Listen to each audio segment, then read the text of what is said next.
What is up, hockey fans? Welcome to the Wraparound, brought to you by the Hockey News and presented by Sticks.com. I'm your host, Emma Lingan. I'm joined today by Michael Augello and Adam Kierszenblat here of the Hockey News, here to come and talk to you all about the latest and greatest from around the NHL. Yes, it is the off season. Yes, we are in the dog days of summer, but we've still actually got quite a bit to talk about this week. So we're going to get right to it. But before we do want to remind you all that we are brought to you by our friends at Sticks.com. Why break the bank on sticks when you can get pro level composite sticks without the pro price tag at Sticks.com? That's STIX.com. Head over now and gear up.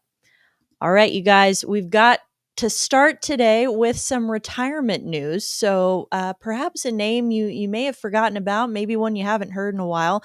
Jaroslav Halak, 40 years old, played his last NHL game on April 13th, 2023, which is why you may not have heard his name in a while.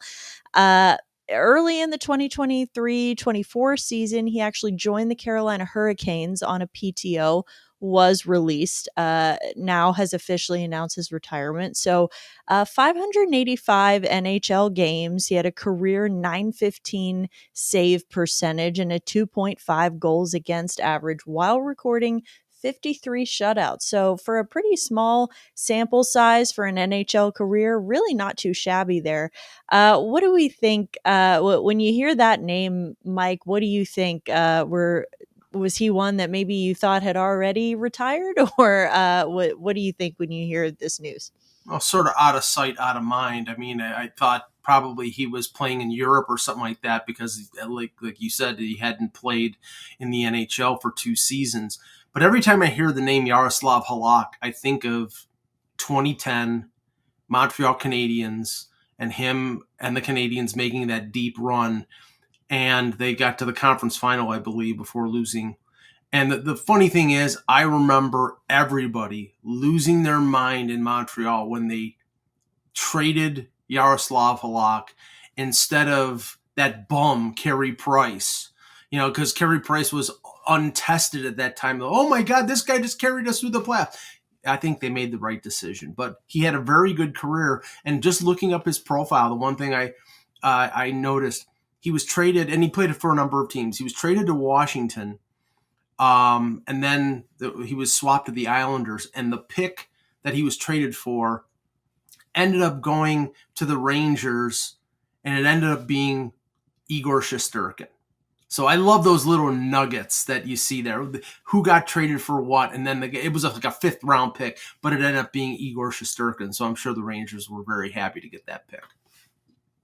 Yeah, absolutely. I did not even realize that little piece of trivia. So that's an interesting one for sure. Adam, when you think about Halak and his career, to me as well, it was the Montreal playoff run that really stuck out to me. But anything about his career that stands out to you? Well, in Vancouver, we got the opportunity to watch Halak play one season here as the backup. But Yaroslav Halak, when you think about him, he's kind of that exact backup that you want. He can come in for 20 games, 25 games, have strong numbers, really solidify and be not really a 1B, but like a solid backup.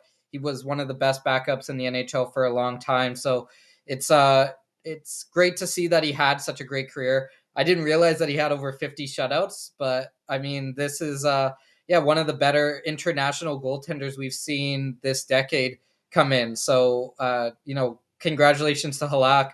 He's had a great career, and I do wonder what's next for him, because being a backup, being an older mentor goaltender over the last couple of years, I wonder if we see him in a position somewhere in either the NHL or over in Europe as either a goaltending coach or a development coach. Yeah, it tends to be the trajectory for a lot of guys like that. So it'll be interesting to see there. Like you said, all you can ask for in a backup, especially when you get 50 plus shutouts. I mean, I'm sure a lot of NHL teams would kill to have that from a backup or a starter for that matter. Got some other retirement news to get to here. Blake Wheeler, 38 years old, has announced his retirement after 16 seasons in the NHL. So he last played a little bit more recently, February 2024. He tore ankle ligaments and broke his fibula while he was skating for the New York Rangers. Sounds incredibly unpleasant. He, of course, missed the rest of the regular season, did return for one playoff game, but then we did not see him again after that. So he now, of course, is known for his career, most of his career with the Winnipeg Jets. He is Winnipeg's all-time leader in assists. 550 of those. He had 897 points. He ranks second in goals behind Ilya Kovalchuk. So, Mike, again, quite a career for Blake Wheeler. What stands out to you the most about him and sort of the legacy he leaves? Well, it's weird because he was sort of Jimmy VC before Jimmy VC. He was the college player who was drafted top 5 by the Arizona Coyotes, played 3 years at the University of Minnesota, and then did not sign with the Coyotes and went as an unrestricted free agent and signed with Boston. And then I remember him being traded to Atlanta involving Rich Peverley. And Rich Peverley was a very important player for the Bruins when they won the Cup. So he didn't realize how his talent until he went to Winnipeg, and his career in Winnipeg, it was just incredible.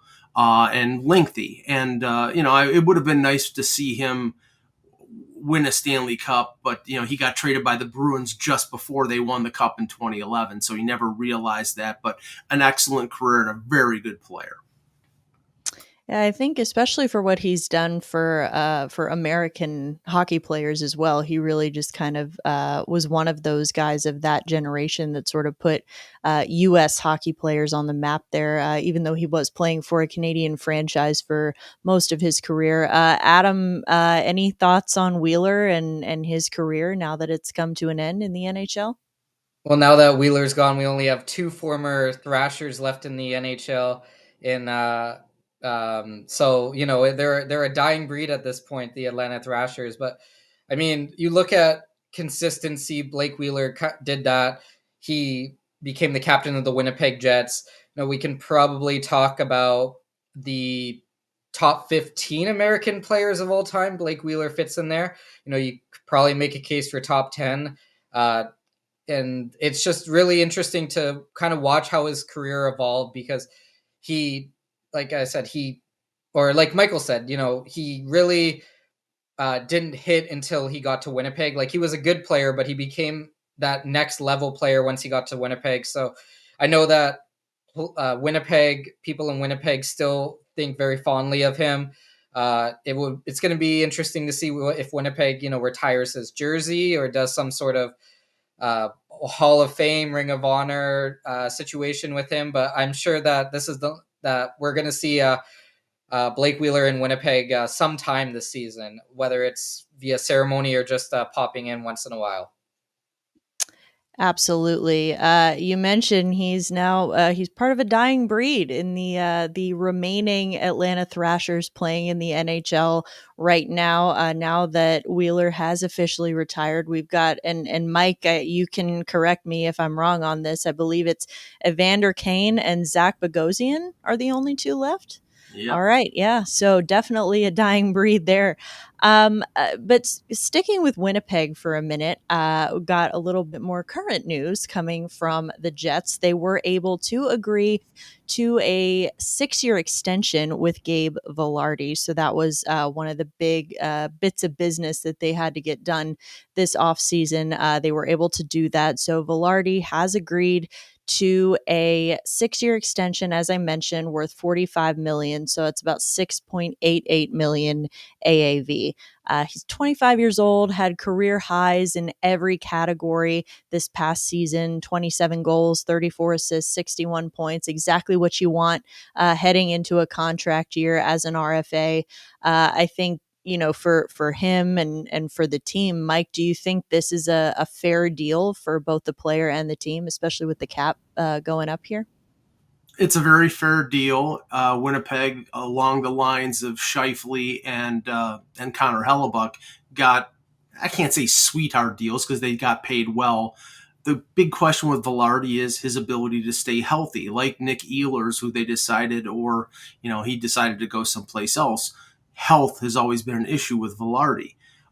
He's extremely talented, and if he can avoid injury, this is a great deal. I mean, under $7 million with the cap going up.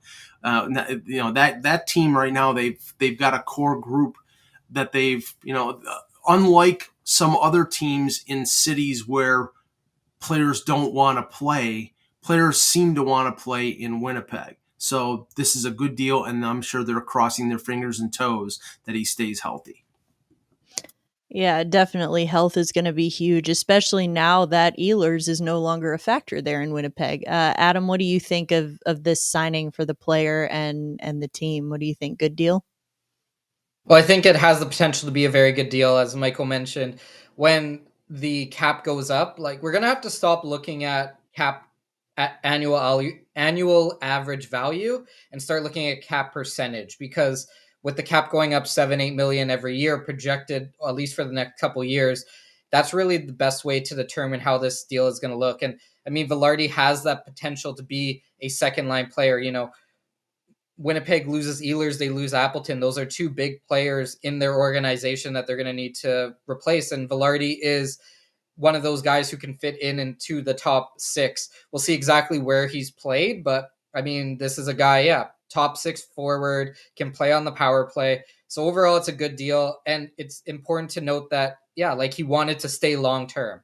Like, that is a very big positive for Winnipeg, because whenever these lists come out, interviews or surveys done by anonymous players, teams, Winnipeg's always on that list of teams that are on no trade clauses, or cities that players don't necessarily want to go to. So it feels like it's kind of like here in Vancouver, where it's like Vancouver's on those lists, but we see players extending long term in Vancouver. So obviously Winnipeg's doing something right, that they're getting players that are playing there that want to stay there long term. So that's a big positive for the organization. I would know nothing about playing in a city where nobody wants to play. Are you kidding? I was gonna say I could see it on Mike's face. Just his face said it all there. Like, oh, cities that show up on no trade list, Buffalo. But yeah, no, I do think that that's definitely a positive sign for Winnipeg going forward, and that's a good point that you make too about starting to think of these contracts in terms of percentage of the total cap hit as opposed to just the annual value, because that relatively speaking is changing quite a bit here in the next couple of years.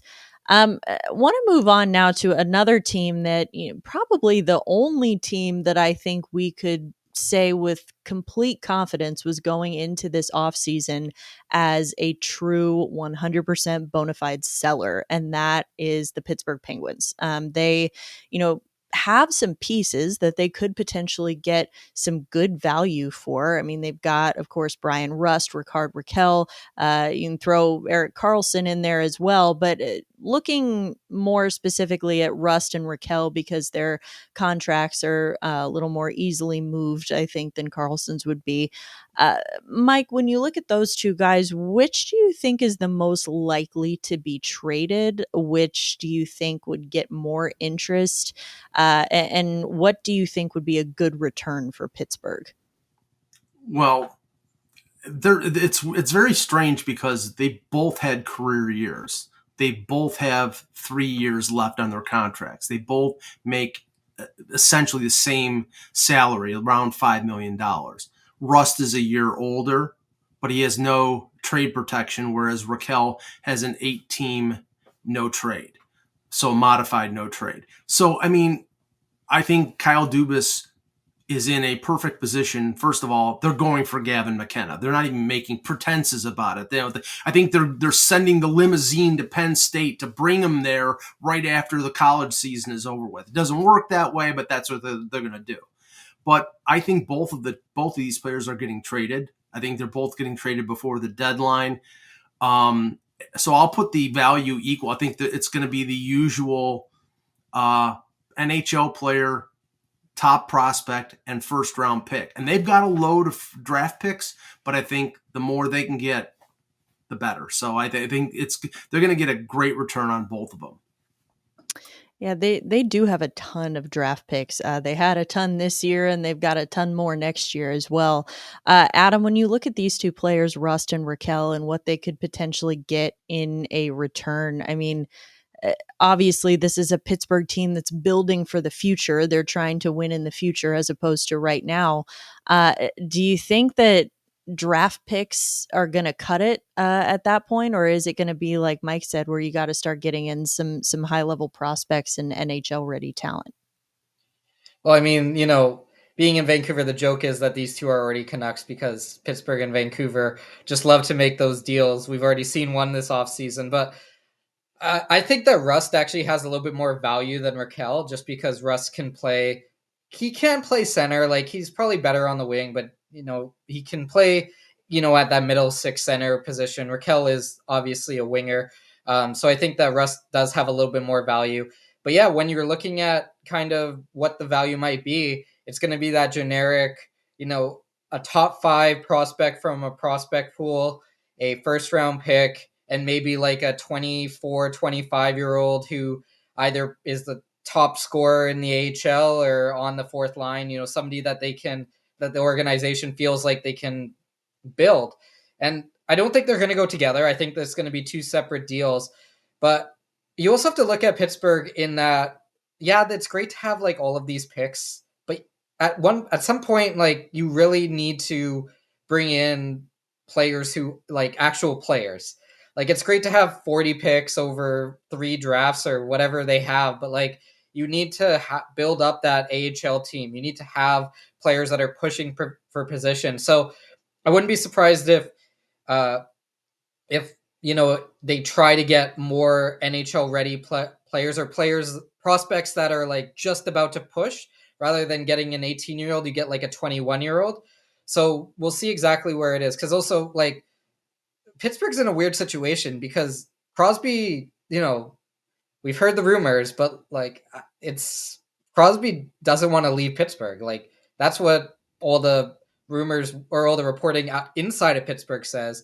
You have Malkin, who's probably not going to come back, Letang, who's probably not coming back. So, I mean, like, do you owe it to Crosby to at least, after you potentially get McKenna this year, like, do you owe it to Crosby to try to speed up that rebuild so that his last 2 seasons in Pittsburgh aren't wasted? Or like, so Pittsburgh's in a very odd position, and I think Dubas and his management staff, it's going to be really interesting to see kind of how they maneuver the next couple months, because yeah, well, they're going to be very active on the trade block for sure. Yeah, it's always comes back to the Sidney Crosby of it all in Pittsburgh. Definitely an interesting situation they find themselves in. Obviously, Rust, Rakell, guys that we've heard their names on the trade rumor mill for quite a while now. Another name that we have heard, despite the fact that he does have a no trade clause with the Calgary Flames, is Nazem Kadri. So yet he continues to be linked to and appears to be willing to actually move his no trade or waive his no trade clause to either the Montreal Canadiens or the Toronto Maple Leafs. So I know Mike's got some thoughts on this. You can tell, once again, it's all over his face once again. But we've also talked about this before and a potential fit or lack thereof in Toronto for Kadri. But looking at the player objectively here, he's about to turns 35 in October.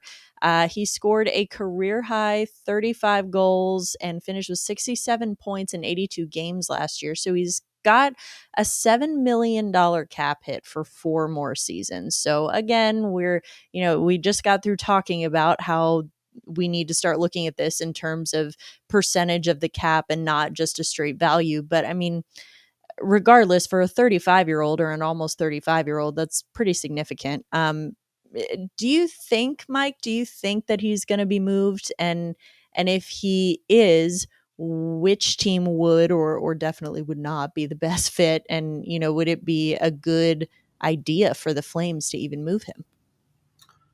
The Flames want to compete for a playoff spot. Whether they're in a position right now to do it, that's debatable.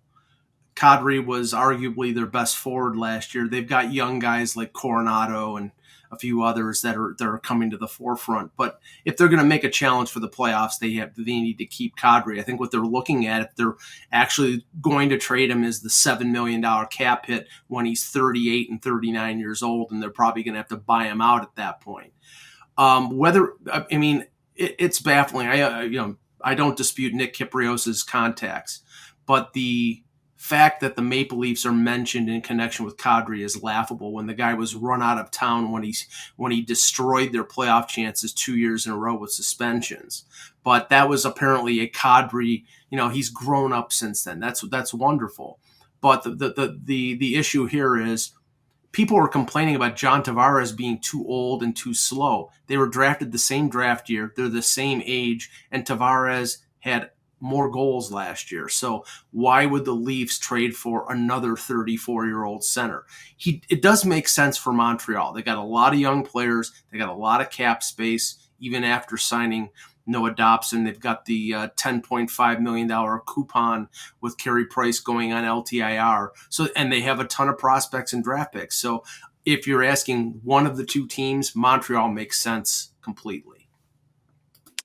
Yeah, I would agree. Definitely a better fit than Toronto. But, in terms of Toronto wanting him back, I mean, he has, of course, won a Stanley Cup since then in that time when he was with Colorado. So, could be something to consider there. But yeah, Adam, what do you think? Do you think the Flames move on from Kadri? If so, where do you think is going to be the best fit?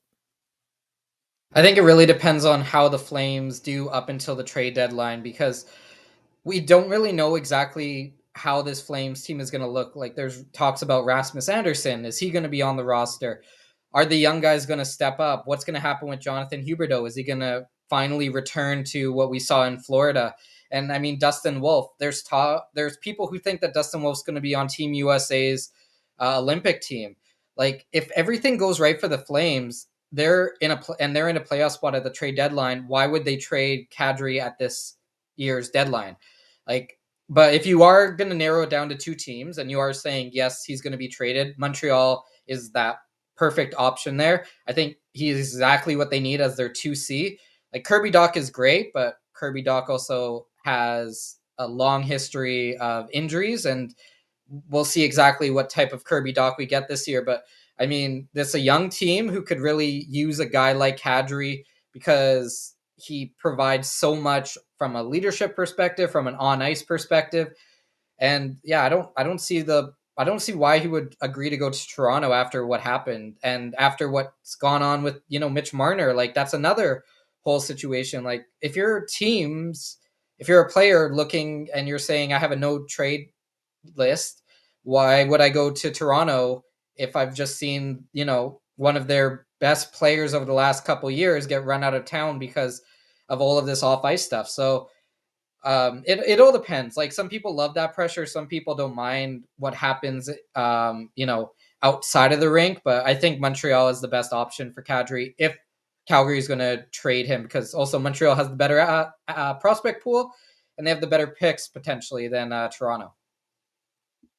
Yeah, it will be interesting to see what happens there, and if Kadri can, keep up the same kind of same level of production that he had this past season. Even though he is getting up there a little bit. All right. Speaking of Kadri, I mentioned he had won a Stanley Cup with Colorado. Not insignificant when it comes to these conversations, I think. But speaking of Colorado, the Avalanche have gotten themselves in an interesting situation now. With, obviously, they were very aggressive at not just with trades but in free agency as well this past year. And then they were trading. They got Brock Nelson. They signed him to an extension. But they were definitely one of the most aggressive teams. And then, of course, there's the Mikko Rantanen of it all. And he is now with Dallas. And now Colorado really has to figure out how they're going to move on in life after Rantanen here. And, now that entire situation has been settled. So now they've got a new situation here with Martin Necas. So he's one of the players that they got from Carolina in the initial Rantanen trade. He has got 1 year left on his contract. He'll be a UFA next summer. So he had taken sort of a bridge deal with Carolina when he was an RFA and really showed out last season, which is exactly, I think, what he and his agent were hoping would happen. And now he's put himself in a very, very good position to really get paid on his next big boy contract, I think, as he enters his prime age-wise as well. I mean, he had 28 points in 30 games after he was traded to the Avs this past year. He's currently making $6.5 million a season. So obviously, presumably Colorado wants to keep a player like that. Are they going to be able to afford it? Do you think that Necas also will be interested in staying as the Avalanche are in keeping him? I mean, Mike, how do you think the Avs and Necas approach this whole situation this year? To quote Yogi Berra, it's deja vu all over again. This is essentially the same situation that happened last year, although Rantanen was a Colorado draft pick and had been there for close to a decade. In the end, he didn't take a hometown discount, and he gets traded and ends up in Dallas. Now, Necas clearly didn't want to sign in Carolina, and he gets moved in the deal. Chris McFarland, the Avs GM, he's got the same problem that he had last year. He's got the specter of the Cale Makar contract coming up. He can sign him to an extension next July. He's going to be probably easily the highest paid defenseman in the NHL. He could be the highest paid player in the NHL based on the way defensemen are getting paid. So will Necas take a little bit of a discount to stay in Denver? Does he like it better than he liked Raleigh? I don't know, but you could see Necas being traded again if they can't get him to agree to a long-term extension at the price that they want. Yeah, this is going to be very interesting to see, I think, where, looking at where Colorado has put themselves now, especially without Rantanen in the picture anymore.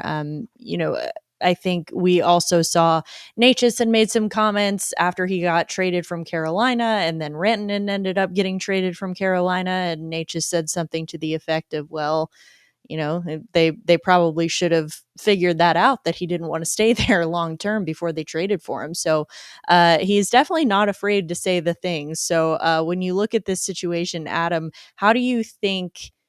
I mean, I think we can probably guess how Necas is going to approach it, right? He's going to try and get as much as he can, drive as much leverage here in a potential, whether it's an extension or a trade or whatever it is, or testing the market in free agency. But how do you think the Avs are going to approach this with him? I think that they're going to say, listen, do you want to stay here long term or do you want to leave at free agency? Like, I think that you're at the point in Colorado where you have to be very blunt, because you have Nathan MacKinnon and you have Makar, you have Devon Taves, like you have these guys locked up now. I don't think there's any question that Makar is going to, get locked up, but like all of these players, you have your core there. So you really have to decide if Necas is going to be part of that core, or if he's going to play the game and maybe test free agency.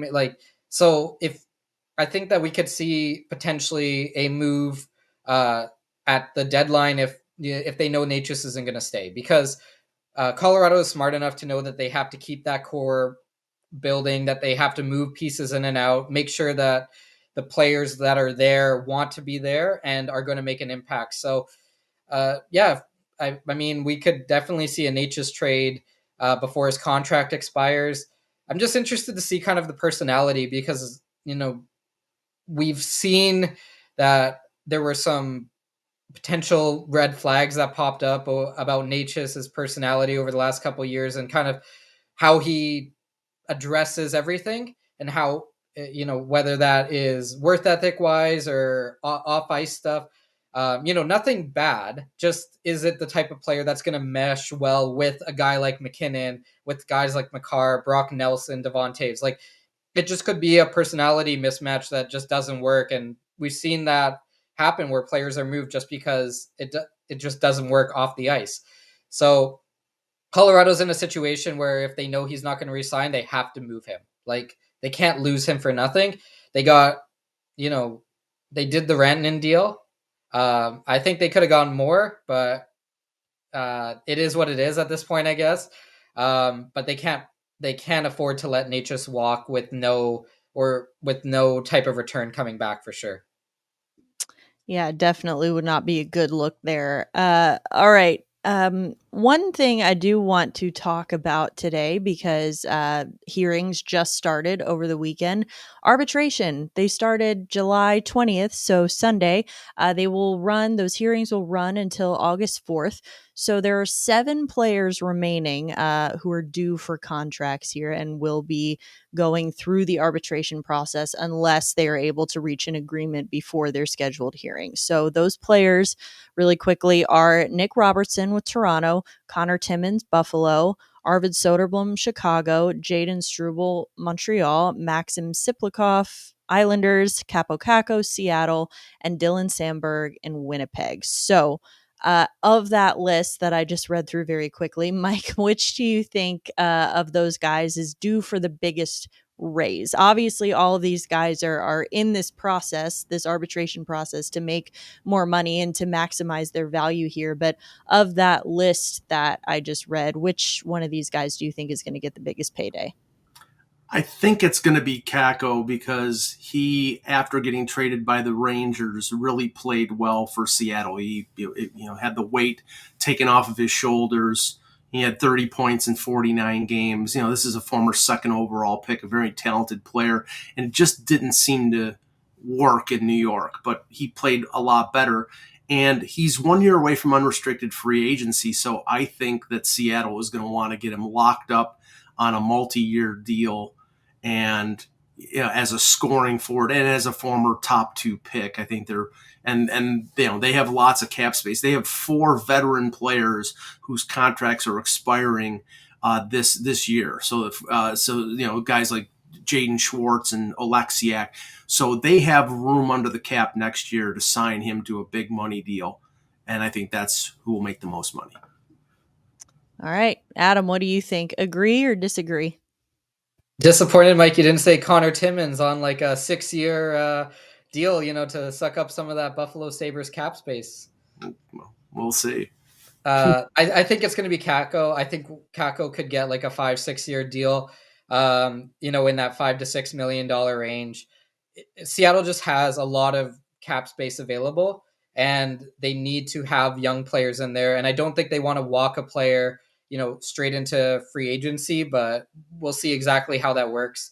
Also, Dylan Sandberg is going to get a good raise. I think he's going to be on like one of those 4 or 5 year deals, and we'll see him around $4 to $5 million in Winnipeg. So those are the 2 names to watch. Those are probably everybody else is probably going to be in that $1 to $2 million range. We'll see what Robertson is the interesting one. I don't exactly know. That one seems like we're going to sign him to a short-term deal and potentially try to move him, because that's been the rumor for the last year and a half. So just interested. That one's the interesting one, but the big ones are going to be Kako and Sandberg. That's been the rumor, but the thing is, this is in the post-Marner world where they need probably somebody to score goals. And if they can get Robertson on a 1-year deal making less than $2 million, I think they keep him, and I think they give him more of a scoring role. It's a very distinct possibility. Yeah, definitely will be interesting to see how that plays out. Wrapping up today, coming to the end of our time here, I do want to just go through a quick rapid fire with both of you here. Just first thing that comes to your mind, Mike, I'm going to start with you. Off-season contracts. What's the best contract that's been handed out this off-season, and what's the worst, in your opinion? Okay, if it's best contract, not free agent contract, I think the John Tavares contract in Toronto at $4.38 million for 4 years. If it's free agent, under the radar, Brandon Tanev at 2.5 with Utah, a very useful player at a very workable amount. Worst contract by far, absolutely. Cody Ceci in LA. I think Ken Holland was lobotomized when he did that one. He is a terrible defenseman. He's been terrible in Edmonton. He's been terrible almost everywhere he's been. I don't understand that deal. He's a right-handed shot. What more do you need to understand? Oh, yeah. Have right-handed shot, will travel, will make a lot of money in the NHL as a defenseman. Adam, what do you think? Best and worst contracts from this offseason?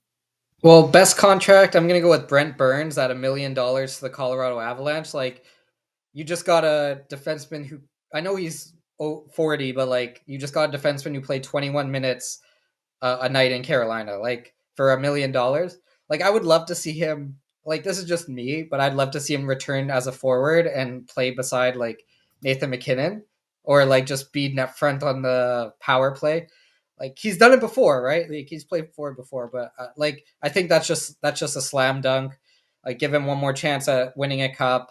This is a guy who's going to the Hall of Fame. Maybe we'll hit the 1,000-point mark this year. We'll see. But I mean, $1 million for that type of player is great. And I also love seeing like these, what we'll call it, like these ring chaser contracts where you see like older players go to a team that they feel like can win and they don't take a lot of money. Like, I like seeing that. We'll see exactly what $1 million looks like in a couple years, but for now, great deal for Colorado. As for the worst contract, I mean, can we just say the LA Kings in general? Like, you talk about Cody Ceci, but Brian Dumoulin, 3 years, $4 million per year, and Joel Edmondson, 3 years, $3.85 million per year. Like, Yeah, but you can't blame Ken Holland on that one. But Joel Armia, Dumoulin, and Cody Ceci, it's just baffling. I don't know. Like, I know that they're trying. Like, there's a report out there now that this is Kopitar's last year, and I wonder if this is like them going, we're just gonna be like all breaks, no gas. Like, we're gonna win every game 1-0 situation and hope that our big defensemen just destroy everybody. But like, these guys, they can't skate very well. Like, that's the problem. You need, like, having big defensemen is great, but you need defensemen who can actually keep up with the forwards, right? Like, otherwise you're just going to be taking constant penalties. So like, I hope that LA's penalty kill is good, because based off their roster, they're going to be taking a lot of like tripping and hooking penalties, like from their decor this year, it feels like. Emma, clearly the LA Kings and Ken Holland did not watch the wraparound for the last 3 months of the regular season and the playoffs, because what did we say they needed to add? Scoring. And what did they not add? Scoring. Hey, they re-signed Andrei Kuzmenko, Yeah. The big guns. Yeah, no, I think that's what we were saying. I was like, remember when we thought Rob Blake was the problem? Maybe it wasn't all him. Maybe it's just something with the LA Kings, something in the air. But yeah, I think definitely some questionable ones there. But hey, at least we know, regardless, they're not winning the Stanley Cup because they signed Corey Perry, and so that's just not possible. Um, that is going to do it on that note for today's episode of the Wraparound. Thank you, as always, to all of our viewers and listeners who tune in to join us each and every week, even during the off season. Thank you again to Stix.com for sponsoring us as well. For Adam Kierszenblat and Michael Augello, I'm Emma Lingan, and we will see you next time.